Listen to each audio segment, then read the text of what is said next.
안녕하세요. 자, 영양사 국가고시 대비 이제 수업 시작하도록 할게요. 자, 대방고시학원에서 저는 하경선이고요. 저는 이제 영양학 및 생화학, 그다음에 생애주기 부분은 이제 이금주 교수님이 해주실 거고요. 그다음에 식품학 조리 원리, 그다음에 위생학이랑 법규를 할 거고요. 자, 제일 먼저 영양학 및 생화학을 시작하기 전에 우리 그 영양사 국가시험에 대해서 알아보도록 할게요. 다 알고 계시겠지만 1교시, 2교시 나눠서 시행이 되고 있고요. 영양학이 1교시에 60문항, 그리고 영양교육 및 식사요법 생리학이 60문항 이렇게 해서 1교시에 치러지는 것만 120문항이고요. 2교시에 식품학 및 조리원리 40문항, 그 다음에 급식, 위생 및 관계법규에서 60문항에서 2교시에 100문항 진행이 되고 있죠. 그래서 토탈 문항이 220문항이고요. 이 중에서 60%가 이제 60%를 맞추셔야 합격이 돼요. 그래서 한 132문항 이상은 맞추셔야 합격이 되고, 또 한 가지 조건이 과락이 있죠. 매 과목 만점의 40% 이상을 득점해야 된다. 그래서 전체적으로 그러니까 맞춘 문항 수가 132개를 넘었다 하더라도 어떤 특정 과목 하나에서 40% 이상 맞추지 못했으면 합격이 안 된다는 얘기예요. 그래서 모든 과목에서 40% 이상의 정답률이 나와야 되고요. 그러니까 영양학 및 생화학에서는 이제 24문항 이상 맞아야 되고, 무조건 40문항짜리는 이제 16문항 이상 맞아야 되고, 전체 합산했을 때 132문항 이상이어야만 합격이 된다라는 거 알고 계시고요. 기존에 우리 작년 시험이랑 재작년 시험을 보면 합격률이 좀 높게 나왔어요. 그래서 작년에도 한 70%가량 나와서 난이도가 이제는 그렇게 높지 않다라는 거 알고 계시면 좋겠으나, 매년 이게 꼭 일괄적으로 난이도가 낮은 상태로 나온다라는 보장이 없기 때문에 조금 어려운 부분도 같이 여러분들이 공부를 해 주시는 게 좋을 것 같아요. 자, 45회랑 44회, 작년, 재작년 출제 경향을 조금 볼게요. 그러니까 작년의 시험의 경우에는, 그러니까 작년, 재작년 그 전해 것까지 비교를 하면은 문항수가 영역별로 출제되는 문항수가 거의 유사해요. 그래서 영양학 및 생화학에서 토탈 46문제, 46문제가 나오고 있는데, 영역별로 출제되는 문항수의 차이는 크게 없습니다만, 같이 보시면, 자, 여기 괄호에 있는 게 44회, 그러니까 2020년도에 12월에 시행된 시험의 문항수고요. 요 앞에 있는 게 2021년, 작년에 시행된 그 문항수예요. 시험의 문항수. 그래서 개요 부분에서는 매년 한 문제씩 출제가 되고 있고요. 탄수화물의 영양에서는 5문제, 그 다음에 대사에서 작년에는 5문제, 재작년에서는 7문제 정도 출제가 됐어요. 그리고 지질의 영양에서 작년에 8문제, 그 다음에 재작년에 4문항. 작년에는 지질 대사에서 문제가 그렇게 크게 나오진 않았어요. 그래서 지질 대사 그러면은 중성지방의 합성과 분해, 케톤체의 합성과 분해, 콜레스테롤의 합성과 분해, 이런 내용인데, 거기서는 별로 출제가 많이 안 됐어요, 작년에는. 그리고 작년에는 지질에서 아이코사노이드라거나 아니면은 지질이 운반될 때 기여하는 지단백질이라거나 이런 것들이 많이 출제가 됐다라고 볼 수 있고요. 단백질 영양에서 3-4문제, 그 다음에 아미노산 단백질 대사에서 4문제, 작년에는 한 6문항 나왔고요. 아미노산 및 단백질 대사에는 아미노산과 단백질의 대사, 분해 합성 뿐만 아니라 핵산이라거나 효소라거나 이런 내용들이 다 여기에 포함이 되어 있어요. 그래서 내용이 좀 많은 영역 중에 하나죠. 그리고 에너지 대사에서 2-3문항 정도 매년 나오고 있고요. 그 다음에 비타민은 지용성, 수용성, 무기질도 다량, 미량 이렇게 나누어져 있어서 지용성 비타민에서 한 3-4문제, 수용성 비타민에서 한 3-4문제 정도 줄잡아 나온다라고 보시면 되고, 다량 무기질, 미량 무기질도 한 3-4문제씩 출제가 되고 있다라는 거. 그 다음에 마지막에 수분에서 1문제 나오고 있어요. 그래서 토탈 46문항이 영양학, 생화학에서 나오고, 생애 주기 영양학에서 나머지 14문제가 출제되고 있는 거죠. 자, 그래서 작년과 재작년 출제 경향 같이 살펴봤어요. 자, 그래서 전반적으로 내용 우리 영양학 및 생화학에서의 세부 영역을 보시면 이제 개요에서 영양 섭취 기준에 대한 거, 그다음에 영양 섭취 실태라거나 뭐 밀도, 영양 성장, 영양 표시, 세포에 대한 내용까지 나오고요. 탄수화물 영양에서는 탄수화물 소화 흡수, 혈당 조절, 그다음에 생리적 기능, 탄수화물 섭취 기준에 대한 거, 그다음에 급원식품이 뭐냐. 요거는 이제 모든 영양소에서 다 포함이 되는 내용이죠. 탄수화물 관련된 문제, 그러니까 관련돼서 어떤 질환 같은 것들, 그다음에 식이요법까지 식이섬유까지 들어있고요. 탄수화물 대사에서 해당 작용, TCA, 전자, 전달계, 오탄당, 인산, 회로, 포도당, 신생, 글리코겐 대사까지. 그래서 대사에서는 요 탄수화물 대사가 내용이 좀 많이 영역이 좀 넓다라고 볼 수 있고요. 그래서 이 부분들 여러분 되게 싫어하시는 거 아는데 이 부분도 우리 공부를 안 하면 안 되니까 이제 같이 보도록 할 거고요. 지질 영양 그러면 지질의 소화 흡수, 운반, 생리적 기능, 그다음에 지질의 섭취 기준, 급원식품, 지질하고 관련된 어떤 신체적인 문제, 건강상의 문제 같은 것들. 지질 대사에서는 세 개로 나누시면 돼요. 중성지방의 대사, 중성지방의 합성 분해, 그다음에 케톤체 대사, 케톤체 합성 분해, 콜레스테롤 대사, 콜레스테롤 합성. 콜레스테롤이 이제 만들어내는 물질들 이런 것들이 포함이 되죠. 그래서 지질 대사에서는 중성지방, 케톤체, 콜레스테롤 세 가지가 언급이 되고요. 단백질 영양에서는 단백질의 소화, 흡수, 단백질의 생리적인 기능 같은 것들, 그리고 단백질의 질 평가. 그래서 단백질 식품인데 이게 우리 체내랑 얼마나 맞느냐 맞지 않느냐 이런 것들에 대한 거죠. 그래서 질이 좋은 거, 우리 체내에 있는 단백질과 조합이 굉장히 맞는, 아미노산 조성이 맞는 것이면 단백질의 질이 굉장히 높다라고 얘기하고, 그렇지 않으면 이제 질이 낮다라고 얘기하고, 우리가 필요로 하는 아미노산이 얼마나 잘 들어있느냐, 비율에 맞춰서 얼만큼 들어있느냐 이런 질평가에 대한 내용이 있고요. 단백질 섭취 기준, 급원, 그다음에 단백질하고 관련된 영양상의, 건강상의 문제 같은 것들. 아미노산 및 아미노산 대사 보시면 아미노산이 체내에서 대사될 때 이 아이는 질소라는 것을 포함하고 있어서 그 부분, 질소가 포함된 그 질소 아미노기 부분이랑 그다음에 나머지 탄소 골격이 어찌 대사가 되는지에 대한 것들이 언급이 되고요. 그래서 아미노산 대사에서는 이제 요소라고 하는 것들이 이제 언급이 되죠. 배설시키는 과정, 그리고 요소 이외에 뭐 아미노산을 가지고 무엇을 만드느냐, 체내에서 합성되는 물질들 이런 것들이 자주 언급이 되고 있어요.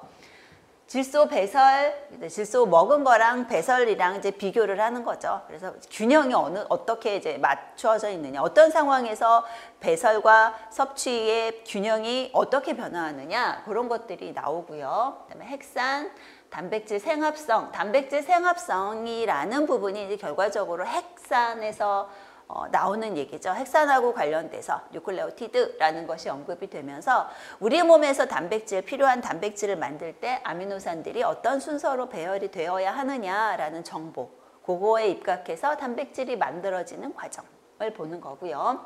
유전자 발현, 그 다음에 효소라고 하는 내용. 그래서 효소의 기능, 기본적인 내용 오늘 볼 건데, 그거는 이제 단백질, 아미노산 대사에 포함이 되는 부분이다라고 보시고요. 에너지 대사에서 에너지 필요량, 에너지 섭취 기준, 에너지 섭취하고 관련된 건강상의 문제, 그리고 에너지 대사의 통합적인 조절, 그리고 알코올 대사까지 포함이 되고 있어요. 그리고 비타민 넘어가면 지용성, 수용성 나누죠. 지용성 비타민의 종류, 기능, 흡수, 대사, 결핍, 과잉, 섭취 기준, 급원식품까지 전부 다 똑같아요. 수용성 비타민도 수용성 비타민의 종류, 얘네들이 어떻게 기능을 하고 있고 어떻게 흡수되고 어떻게 대사되는지, 부족했을 때, 과잉됐을 때 어떠한 증상이 있는지, 그리고 섭취 기준이 어떻게 설정이 되어 있고 이 비타민을 어떤 식품을 통해 섭취할 수 있는지, 급원에 대한 것까지 언급이 되고요. 다량 무기질, 미량 무기질 마찬가지죠. 이제 종류, 기능, 흡수, 대사, 결핍, 과잉, 그다음에 섭취 기준, 급원 식품에 대한 것까지 이제 다 포함이 되어 있어요. 그래서 다량 무기질, 미량 무기질 나눠서 보고요. 수분 그러면 수분의 기능, 인체 수분 균형, 필요량 같은 것들이 언급이 되죠.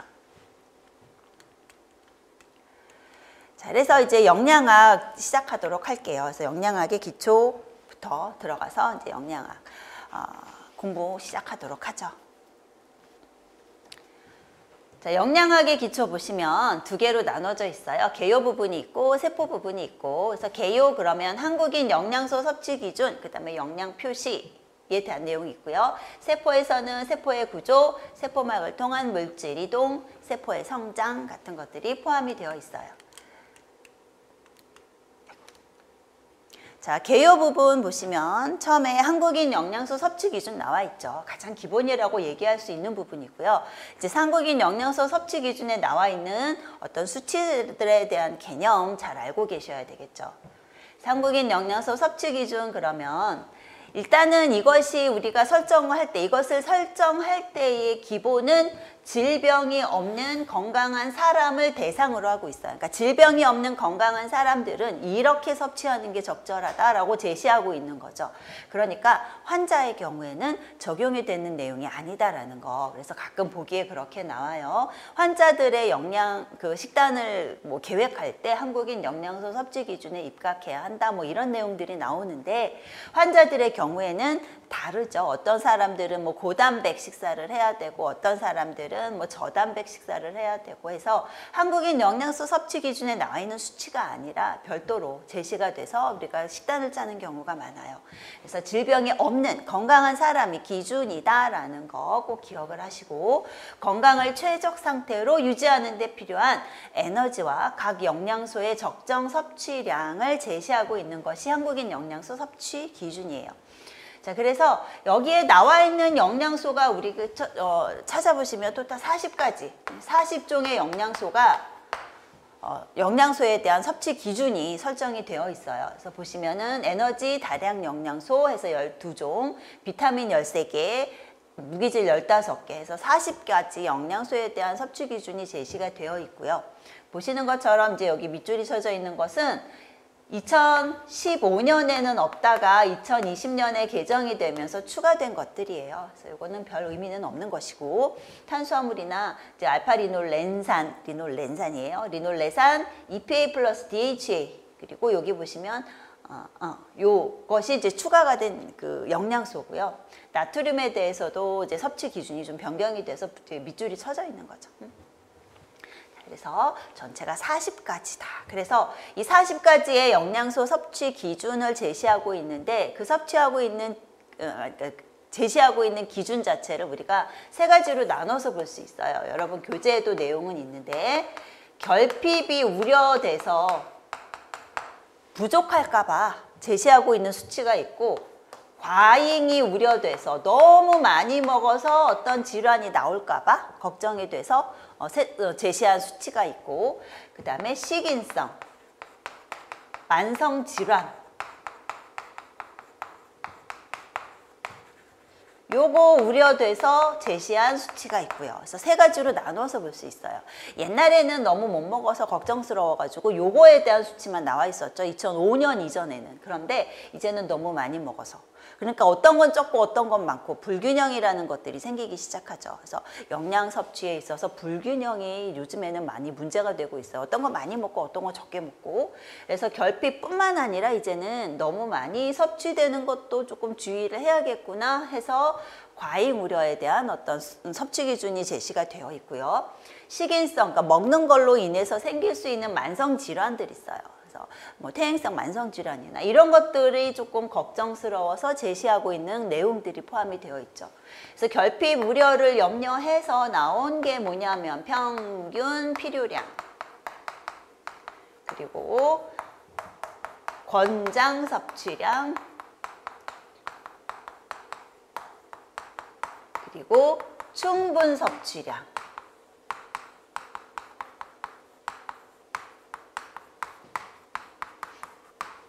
그리고 과잉이 우려가 돼서 언급이 된 것이 상한 섭취량.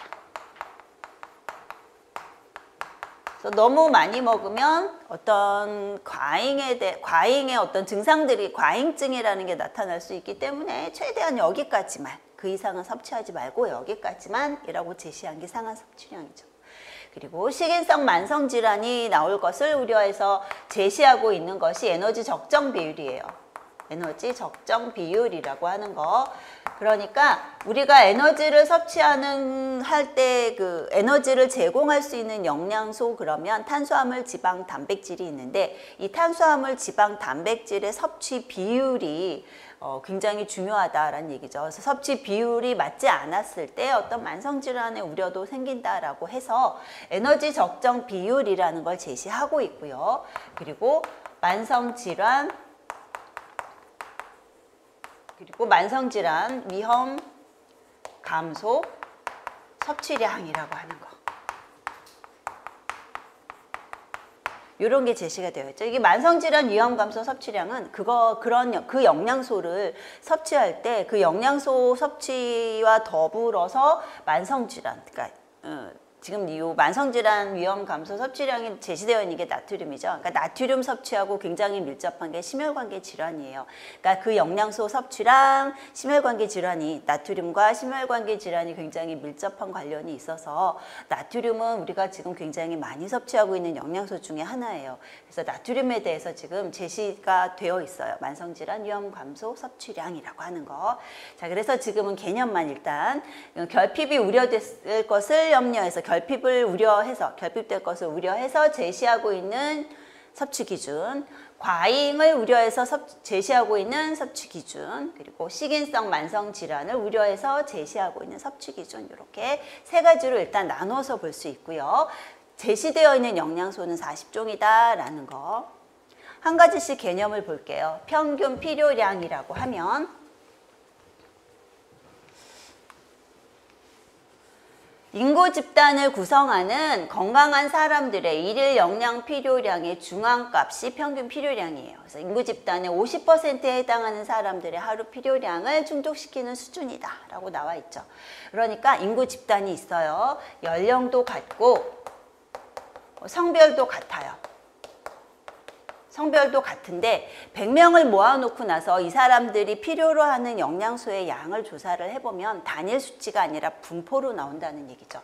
그래서 100명을 모아놓고 이 사람들이 얼만큼 먹었을 때 그 사람의 영양이 충족되느냐, 건강 상태를 유지할 수 있느냐를 조사를 해보면 이렇게 분포로 나온다는 얘기예요. 왜냐하면 연령, 성별 동일하지만 이 사람들이 달라요. 신장도 다르고 키도 다르고 체중도 다르고 활동량도 다르고 뭐 그 사람들이 가지고 태어난 어떤 유전적인 요인도 다르고 이런 요인들이 다르기 때문에 어떤 사람은 이만큼만 먹어도 충족이 될 수 있고 어떤 사람은 이만큼 먹어야 충족이 될 수 있고 그래서 분포로 나와요. 그래서 이 분포에 딱 중앙에 해당이 되는 값이 평균 필요량이에요. 여기가 평균 필요량. 자, 그래서 건강한 사람들이 하루에 필요로 하는 양을 조사를 해보면 분포로 나온다. 이 분포의 중앙에 해당하는 값이 평균 필요량이라고 하는 개념이죠. 그래서 인구 집단의 50%에 해당하는 사람들만 충족이 돼요. 그러니까 평균 필요량만큼 먹었다. 그러면 그 집단의 한 50%에 해당하는 사람들만 영양 요구량이 충족이 되는 거죠. 그 사람 요구량이 여기 있어요. 그럼 이만큼 먹으면 부족한 거죠. 그래서 이 절반에 해당이 되는 것이 평균 필요량이라고 하는 개념이에요. 자, 그래서 50% 절반, 이 50%라는 거, 그리고 그 절반, 이거 말로 표현하면 절반이라고 얘기하고, 요런 단어가 나오면 평균 필요량이다라고 보시면 되죠. 중앙값 이런 거, 중앙값 이런 말들. 그 다음에 권장 섭취량이라고 하면 평균 필요량에 표준 편차나 변이 개수의 2배를 더해요. 지금 조금 수치가 위태위태하죠. 그러니까 19 내지 예를 들어 19 내지 29세다. 29세 여자다라고 했을 때 그 제시되어 있는 평균 필요량이 만약에 제시되어 있다라고 하면 그만큼 먹었을 때 이 사람이 부족할 확률이 50%가 되고 충족될 수 있는 확률이 50%가 되는 거죠. 그래서 19 내지 29세 여자예요. 어떤 사람이 있어요. A라는 사람이 있는데 이 사람이 지금 먹고 있는 양이 평균 필요량에 해당이 돼요. 그럼 그 사람이 여기 있을 확률, 여기 있을 수도 있고 그 사람 요구량이 이쪽에 있을 수도 있고 이쪽에 있을 수도 있기 때문에 평균 필요량만큼 먹었으면 충족될 확률도 50%지만 부족할 확률도 50%예요. 그래서 약간 수치가 조금 낮아서 여기다가 더해주죠. 표준 편차의 2배. 표준 편차의 2배 혹은 변이 개수의 2배를 더해가지고 제시한 것이 권장 섭취량이에요. 권장 섭취량. 그러니까 이 A라는 사람이 권장 섭취량만큼 먹게 되면 충족할 확률이 되게 높죠. 그 사람이 여기 있을 확률보다는 여기 있을 확률이 높으니까. 그래서 이 권장 섭취량이라고 하는 개념은 1차적으로 평균 필요량이 있어야 돼요.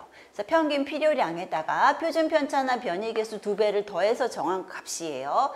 인구 집단의 97 내지 98%에 해당하는 사람들의 필요량을 충족시키는 양이죠. 100명이면 100명의 90 중에 97명, 98명은 이 안에 있으니까 그 사람들을 충족시킬 수 있는 양이 권장 섭취량에 해당이 되는 거예요. 그러니까 100명 중에 한 2~3명만 이만큼 먹었을 때 부족할 수 있죠. 여기 있는 사람 2~3명밖에 안 된다는 얘기죠. 그래서 이 권장 섭취량 평균 필요량이라고 하는 것은 설정할 때 필요한 것이 뭐 표준 편차에 대한 개념도 필요하고 중앙값도 나와줘야 되고, 그래서 요 두 가지의 그 섭취 기준을 설정하기 위해서는 기능 지표, 그러니까 섭취량을 반영할 수 있는 기능 지표 있어야 되고, 그 사람의 영양 상태를 평가할 수 있는 어떤 평가 기준 같은 것들이 있어야 돼요. 평가 기준. 그래서 이런 것들이 있어야만 설정이 가능하기 때문에 이런 걸 다르게 얘기하면은 과학적 근거다라고 얘기를 해요. 그래서 과학적 근거가 있을 때만 설정이 가능하다라고 얘기하는 것이 평균 필요량이랑 권장 섭취량인 거죠.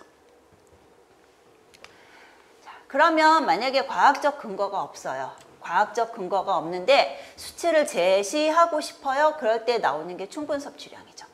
그래서 충분 섭취량은 영양소 필요량을 추정하기 위한 과학적인 근거가 부족할 경우에 제시한 것이 충분 섭취량.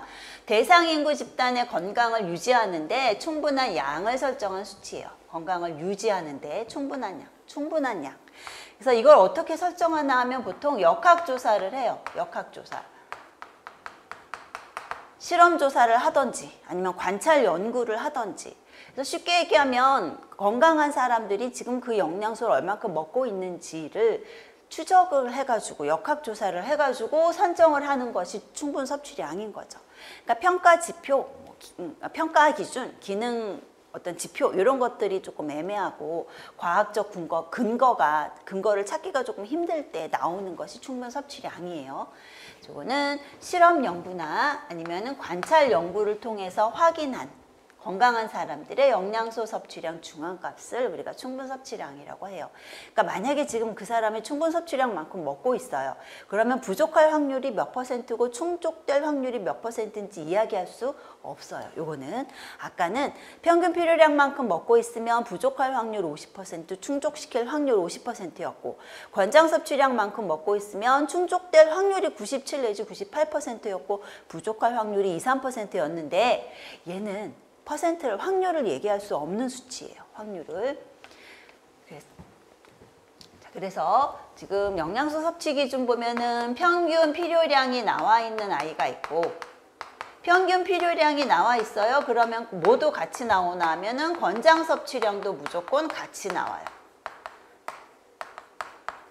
자, 요 두 가지 설정이 안 될 때, 설정할 수 없을 때 나오는 게 충분 섭취량이죠. 충분 섭취량.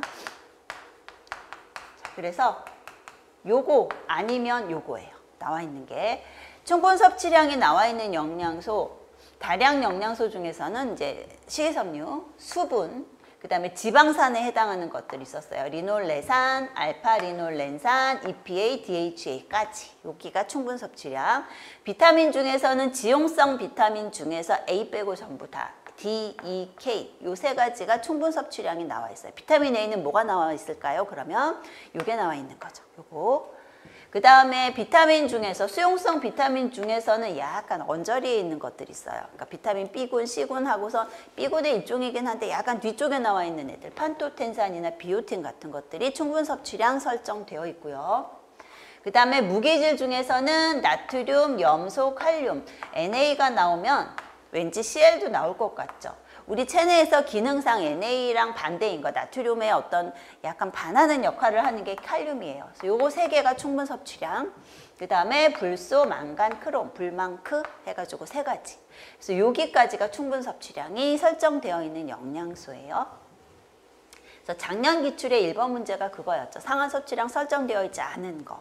그러니까 충분 섭취량이 제시되어 있는 거. 이런 것도 나올 수 있을 거예요. 그래서 이런 것들 여러분 요령껏 이제 암기를 해주시면 좋을 것 같아요. 그래서 나트륨은 NA가 나오면 CL이랑 K는 뭐 같이 나오는 애들이라고 생각하시면 되고 불만크 이렇게 세 가지.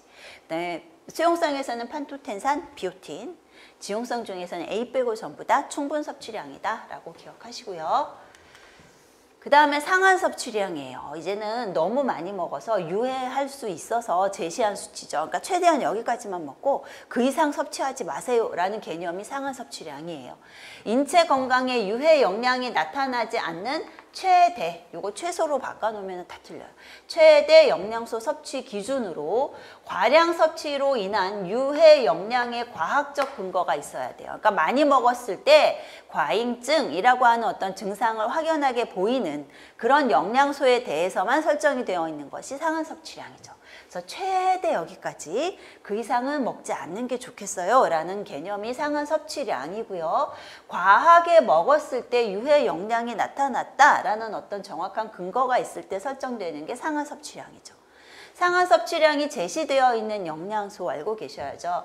보통 지용성 영양소는 체내에 축적이 되고 독성이 있다라는 거 많이 들으셨을 거예요. 그래서 지용성 영양소 비타민인 A, D, E까지, K는 아니에요. 비타민 K는 굉장히 빠르게 대사가 되고 체내에 많이 저장이 되는 아이가 아니기 때문에 비타민 K에 대한 상한 섭취량은 나와 있지 않고요. 비타민 A, D, E 요 세 가지가 제시되어 있고, 수용성 중에서는 비타민 C, 그 다음에 니아신, B6, 엽산까지. 그래서 이 비타민 중에서는 상한 섭취량 제시되어 있는 것이 7가지예요. 7가지. 그래서 비타민 A, D, E 지용성 있고, 그 다음에 수용성에서는 C하고 B6 있어요. 그 다음에 엽산, 한국말로 주로 쓰는 거, 엽산, 니아신 이렇게 4가지가 수용성, 4가지 수용성 비타민이 상한 섭취량이 나와 있는 거죠. 그 다음에 무기질은 보시면 지금 되게 많아요. 거의 대부분의 무기질이 전부 다 상한 섭취량 설정이 되어 있어요. 아까 한국인 영양소 섭취 기준은 40가지 영양소에 대해서 섭취 기준이 나와 있다라고 얘기하면서 무기질은 몇 개였냐면 15개였죠. 무기질은 15종에 대해서 15종에 대해서 영양소 섭취 기준이 설정되었어요 라고 얘기를 했는데, 이 15개 중에서 4개만 빼시면 돼요.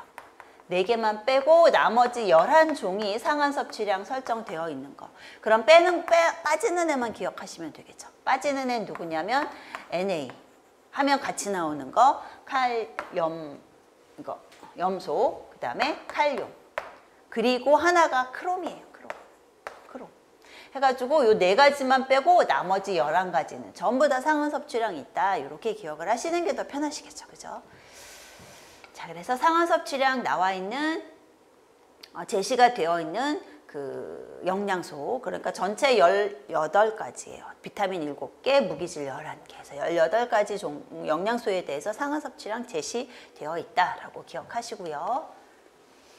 자, 그 다음에 만성질환 위험 감소 섭취량이라고 하는 거, 요거는 나트륨에 대해서만 현재 설정이 되어 있어요. 나트륨은 2015년까지는 목표 섭취량이라고 나와 있었어요. 근데 목표 섭취량 아니고 개념이 이제 바뀌어서 만성질환 위험 감소 섭취량으로 바뀌어져 있어요. 나트륨은 분명히 과하게 섭취했을 때 문제가 될 수 있는 영양소예요. 그래서 뭐 심혈관계 질환 같은 것들을 유발할 수 있어서 나트륨을 지금 굉장히 우려하고 있는 영양소 중에 하나죠. 그래서 나트륨 많이 섭취하게 되면 만성질환, 특히 여기서 만성질환은 심혈관계 질환 얘기하는 거죠. 고혈압부터 시작해서 심혈관계 질환을 우려하는데, 분명히 많이 먹으면 안 좋은 건 알겠는데 나트륨은 거의 비례해요. 그러니까 나트륨 섭취랑 혈압 올라가는 걸 조사를 해보니까 거의 비례식으로 올라가더라. 개인마다 또 차이도 있고 어디서 끊어야 이걸 상한 섭취량으로 제시할 수 있을까에 대해서 약간 어려움이 있었어요.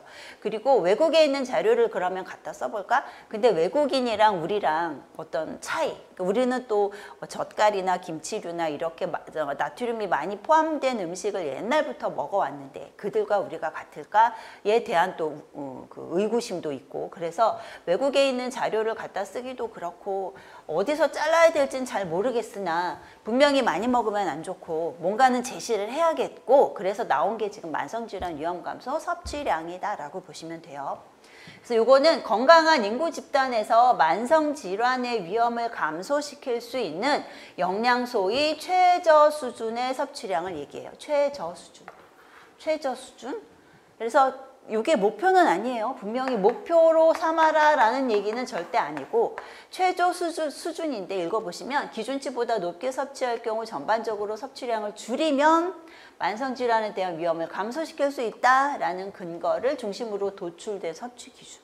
그래서 이 나트륨은 지금 성인의 경우에 만성질환 위험 감소 섭취량의 2300mg으로 설정이 되어 있어요. 그러니까 어떤 개념이냐 하면 지금 현재 먹고 있는 게 이거보다 많으면 낮춰라.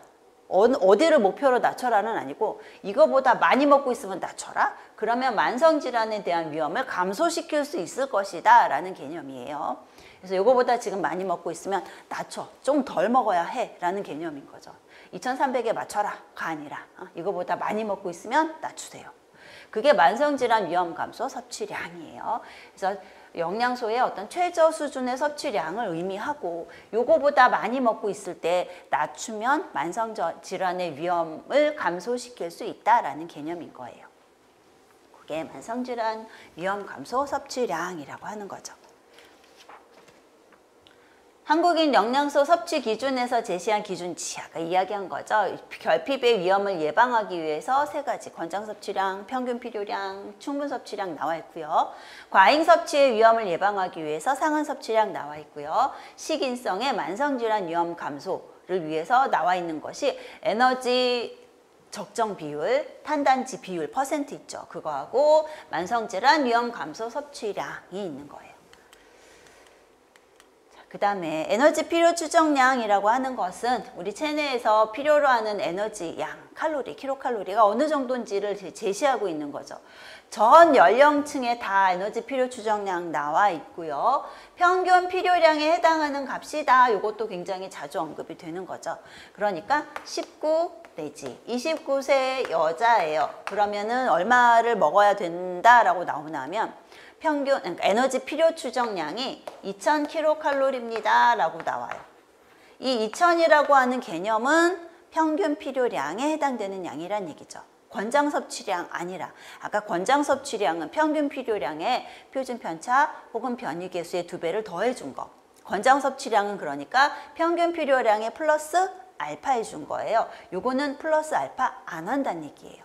그러니까 요거는 딱 중앙값에 해당이 되는 값이고 절대로 플러스 알파 된 수치를 제시할 수가 없고요. 요거는 그래서 에너지 소비, 에너지 필요 추정량 하는 것은 평균 필요량에 해당하는 값이다라는 거. 요거는 에너지 소비량을 가지고 추정을 해요. 그러니까 그 사람이 킬로칼로리를 얼마나 요구하는지를 알아낼 수 있는 방법이 없어요. 요구하는지를. 그러면 이 사람이 쓰는 건 얼마일까? 쓰는 걸 기준으로 해서 제시한 것이 에너지 필요 추정량이에요. 그러니까 요거는 소비량을 통해서 추정한 것이다라는 거. 필요량을 넘어서 섭취하면, 그러니까 권장 섭취량처럼 뭔가 플러스 알파에서 제시를 한다 하면 그 플러스 알파에서의 알파는 어떻게 되나 하면 비만의 원인이 되는 거죠. 우리가 필요한 거 이상으로 에너지를 먹게 되면, 섭취를 하게 되면 그 남는 에너지는 결과적으로 몸에서 지방의 형태로 저장이 돼요. 그래서 플러스 알파 안 해요. 플러스 알파 했다가는 그 알파는 결과적으로는 지방 형태로 저장이 돼서 비만이 초래될 수 있기 때문에 그래서 필요량을 초과하면 비만이 될 수 있으니까 권장 섭취량은 설정하지 않고 플러스 알파는 안 하고 지금 평균 필요량에 해당되는 값만 제시하고 있는 거죠. 그래서 요거를 거기 나와 있는 19 내지 29세 여자 2000kcal, 뭐 19 내지 29세 남자 2600kcal 이렇게 제시되어 있는 것만큼 섭취하는 방법도 있습니다만 계산식도 나와 있어요. 한국인 영양소 섭취 기준에 보면 영양소 섭취 기준 보면 계산하는 식 있어요. 여기에 에너지 필요 추정량 계산하는 식이 나와요. 거기 보면은 그 계산하는 식을 절대로 외우실 일은 없을 것이고 거기에 뭘 집어넣는지는 아셔야죠. 연령 집어넣어야 되고요. 그 사람의 나이, 그 사람의 키, 그 사람의 체중. 하나 더 있어야죠. 에너지니까 활동량. 활동 개수라는 게 있어서 그 사람이 활동을 많이 하는지 적게 하는지 뭐 이런 것들에 대해서 저활동, 활동 뭐 이렇게 해갖고 그 개수가 나와요. 그 개수까지 해가지고 계산을 해주는 거죠. 요 정도는 알고 계시는 게 좋아요. 요 정도는. 그래서 연령, 신장, 체중, 활동량 요 네 가지를 가지고 계산한다라는 거 정도. 계산한다. 그래서 이 활동량도 비활동, 저활동, 활동, 매우 활동 이렇게 네 가지로 나누어져 있어요. 이것도 활동량도 비활동, 저활동, 활동, 매우 활동. 그래서 그 사람의 활동량이 어느 정도인지를 가지고 집어넣어서 계산하는 개수가 달라져요. 그래서 이렇게 네 가지로 나누어져 있다라는 거. 한국인 영양소 섭취 기준 계산할 때는 뭘 기준으로 했냐면 저활동 기준으로 계산을 한 거예요. 그러니까 29세 여자 2000kcal 요거 계산할 때는 이 활동량에 대한 지표, 그 개수를 저활동에 맞춰서 집어넣은 거다. 그러니까 저활동, 그러니까 별로 활동 많이 안 한다라는 기준에서 집어넣은 거죠. 그러니까 그 사람이 되게 활동 많이 하는 사람이면 이 활동량에 대한 개수가 달라지는 게 맞겠죠. 그래서 한국인 영양소 섭취 기준 계산할 때는 저활동 기준으로 계산한 거다라는 것도 참고로 알아두시고요. 그래서 나와 있는 에너지 필요 추정량은 계산식으로도 개별적으로 우리가 영양사 할 때 이제 사람들이 얼마나 킬로칼로리를 먹어야 하나요? 라고 질문을 했을 때 그 사람 개별에 따라서 계산해 줄 수 있어요. 계산해 줄 때 필요한 변수는 연령, 신장, 체중, 활동량 요 네 가지다라는 거. 활동량은 비활동, 저활동, 활동, 매우 활동으로 나누어져 있고요. 그 사람의 활동량이 어느 정도인지에 따라서 이제 집어넣어서 계산하는 개수가 좀 다르다라는 것도 기억을 하시면 되겠죠.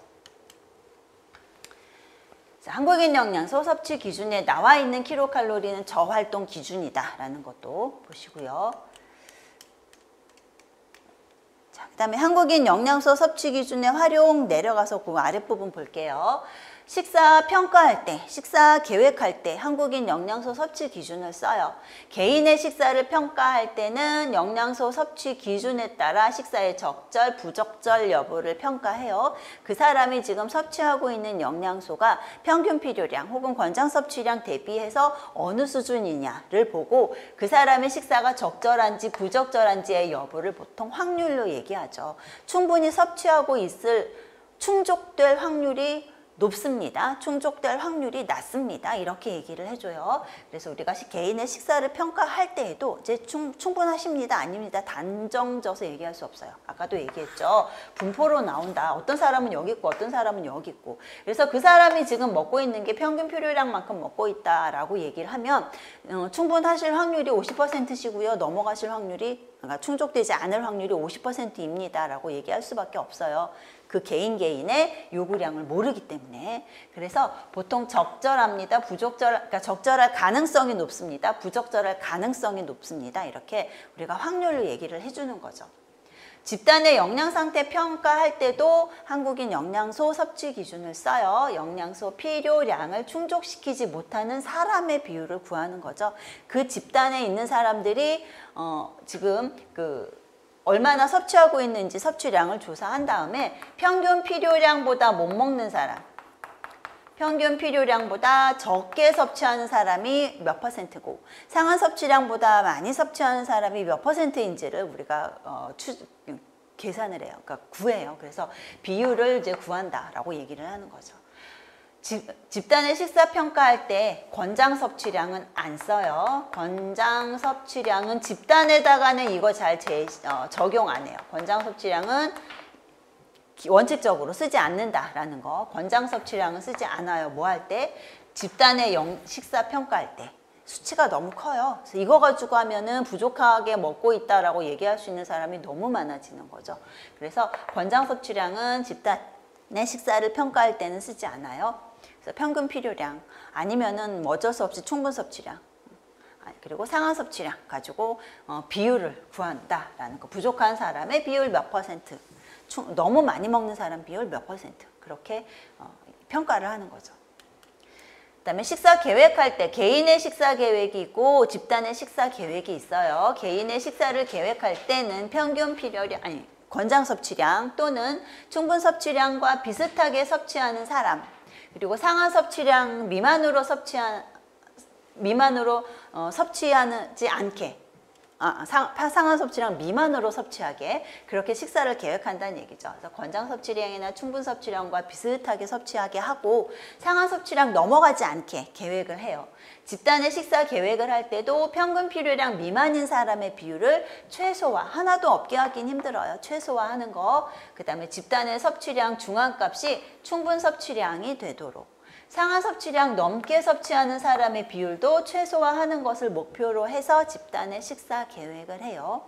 그래서 개인의 식사 계획, 집단의 식사 계획할 때 수치들을 어떻게 쓰는지를 보시고 이런 내용은 아마 단체급식 쪽에서 조금 더 자세히 공부하실 것 같아요. 그래서 식사를 평가하거나 계획할 때 한국인 영양소 섭취 기준을 쓴다라는 거. 자, 이게 지금 이런 그림 가끔 보시면 있을 거예요. 여기가 지금 부족 확률이에요. 부족할 확률. 이쪽은 과다 섭취로 인해서 건강에 위해가 있을 확률. 하나도 안 먹으면 부족할 확률 100이죠. 1.0. 여기서 1로 표시를 했어요. 부족할 확률. 하나도 안 먹으면 1.0. 섭취량이 증가하면서 부족할 확률은 점점 내려가죠. 부족할 확률이 딱 절반인 거, 50%인 거. 여기가 어디냐면 평균 필요량에 해당이 되는 값이죠. 여기가. 그리고 섭취하면서 부족 확률 점점 내려가요. 내려가다가 여기. 그러니까 지금 부족할 확률이 0.025 정도 된다. 굉장히 낮게 얘기하는데 0.025다라고 얘기하는 여기가 권장 섭취량이죠. 그러니까 부족할 확률이 한 2.5% 정도 되는 거. 2, 3% 정도 되는 거 여기가 권장 섭취량.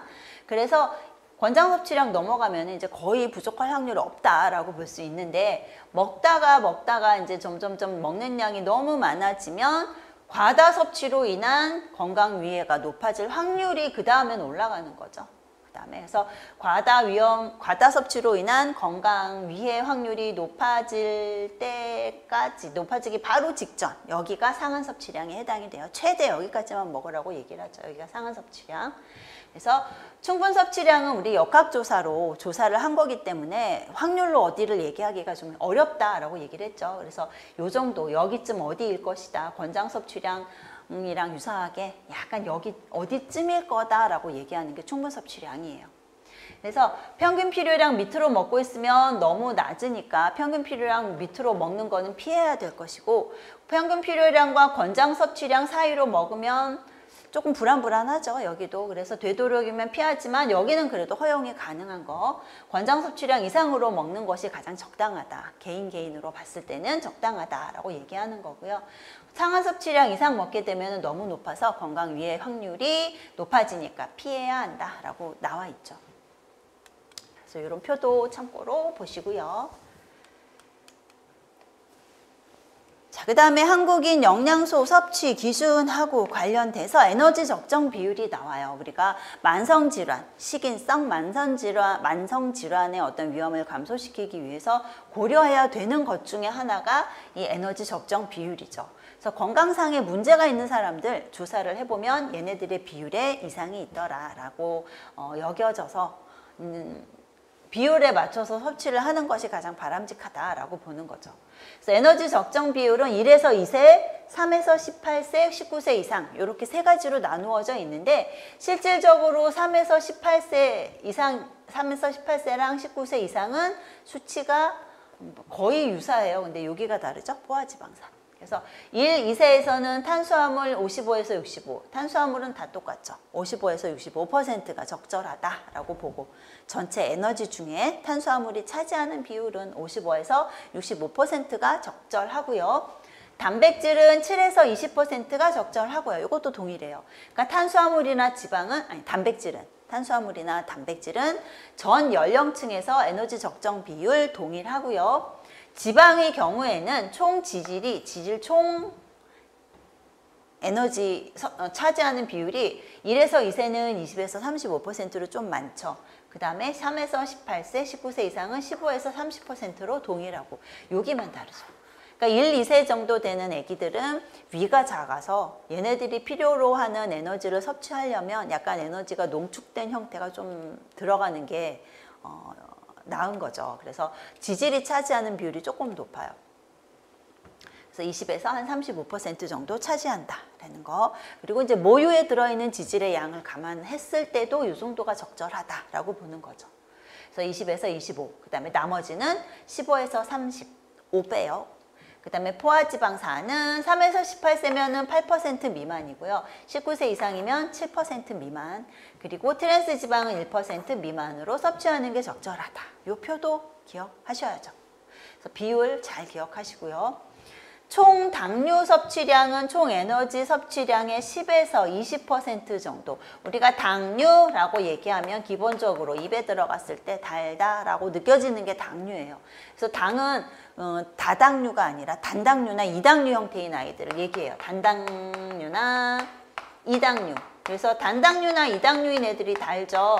다당류, 전분 이런 거 단맛이 없어요. 그래서 탄수화물의 경우에는 길이가 짧아질수록 단맛이 나요. 그래서 단당류, 이당류 같은 것을 우리가 당류라고 얘기를 하는데 저기서 총 당류 그러면은 천연당, 그러니까 천연 식품에 들어있는 당이 있어요. 과일에 들어있는 것들 이런 거. 그 다음에 우리가 조리하는 과정에서 집어넣는 당이 있죠. 설탕, 꿀, 시럽 이런 것들. 그래서 두 가지로 나누어 볼 수 있는데 전부 다 했을 때 10에서 20%. 그리고 첨가 당만 따지면 10%. 요거만 따졌을 때는 10% 이내로 해라 라는 얘기죠. 요거만 따졌을 때. 콜레스테롤은 19세 이상이에요. 그러니까 3에서 18세까지는 콜레스테롤에 제한이 없다라고 보시고 19세가 넘어가면은 하루에 300mg 미만으로 섭취할 것을 권고하고 있어요. 300mg 미만.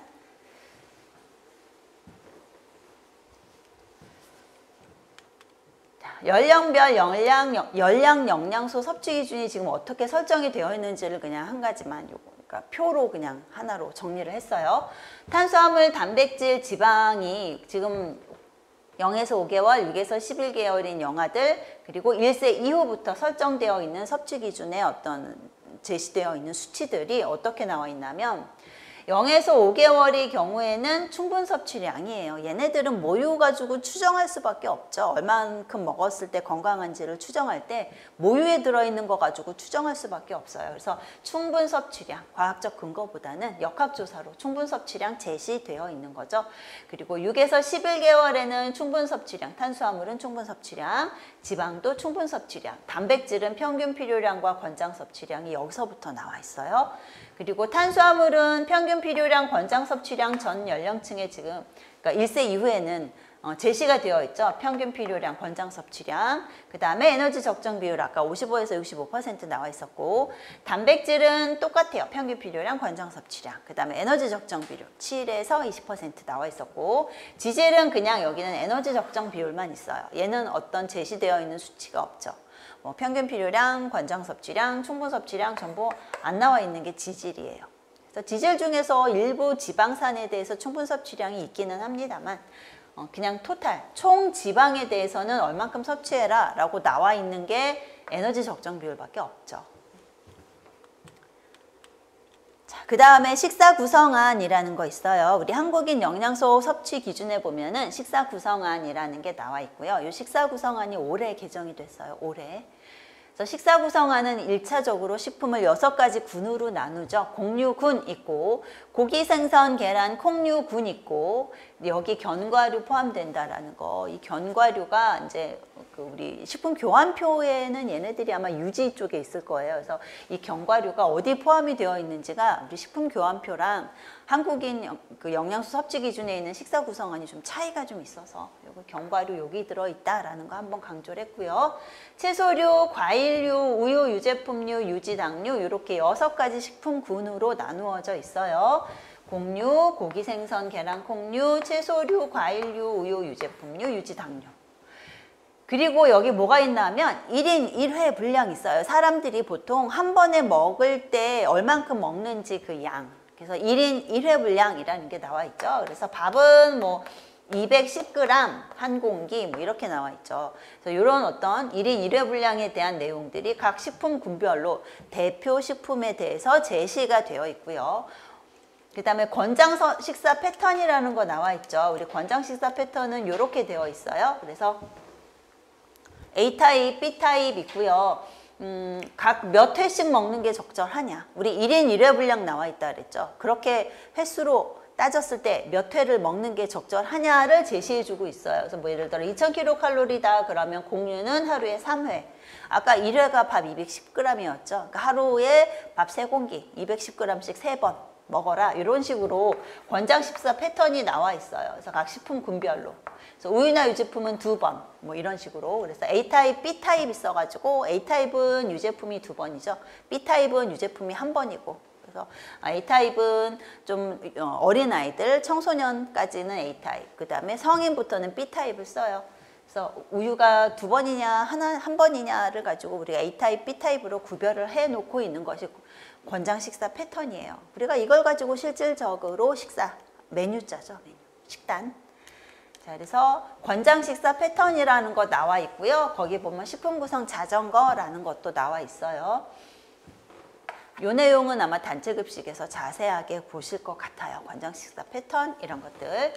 그다음에 식품 구성 자전거라는 거, 요것도 올해 바뀌었어요. 올해 바뀌어가지고 자전거가 작년까지는 여기 뒷바퀴가 5가지였어요. 그러니까 유지당류가 없었어요. 유지당류 없이 그냥 5개만 이렇게 칸으로 나누어져 있었는데 유지당류가 조금 들어갔어요. 그래서 지금 6개로 뒷바퀴가 잘라져 있고요. 그 다음에 이렇게 앞바퀴에 물이 있는 건 동일하죠. 물 먹어라. 그리고 전체적으로 자전거인 이유는 운동해라 이 얘기죠.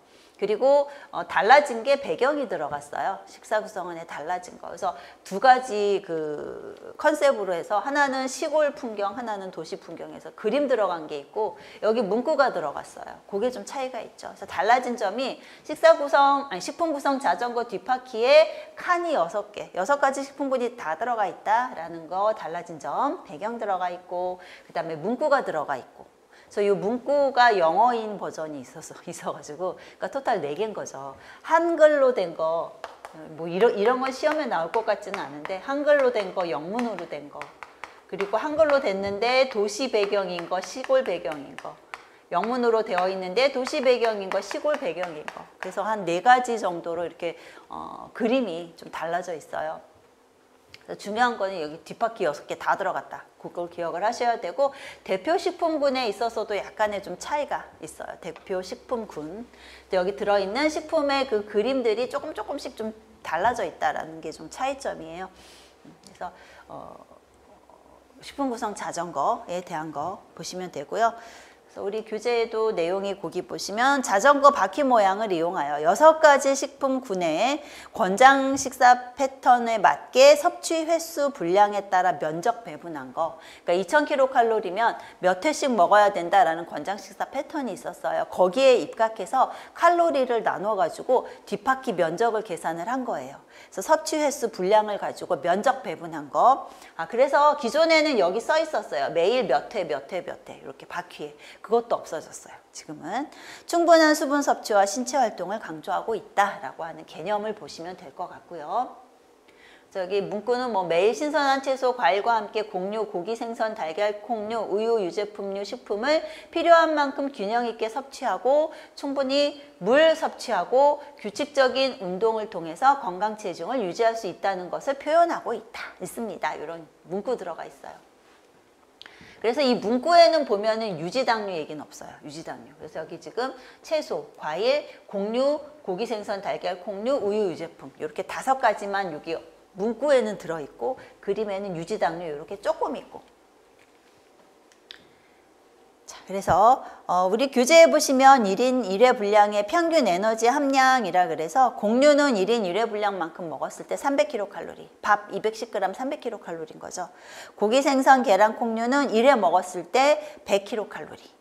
채소류 15kcal, 과일류는 1인 1회로 나와 있는 양만큼 먹었을 때 50kcal가 되는 것이고 우유 유제품은 125kcal, 유지당류 45kcal 이렇게 되어 있어요. 그래서 이거는 한 번씩 여러분들이 평균 에너지 함량 보시고요. 자, 그래서 식사 구성안에 대한 내용은 자세히 여기서는 안 할게요. 왜냐하면 단체 급식에서 여러분들 자세히 공부하실 것 같아서. 자, 잠깐 쉬었다가 영양 표시 보도록 할게요.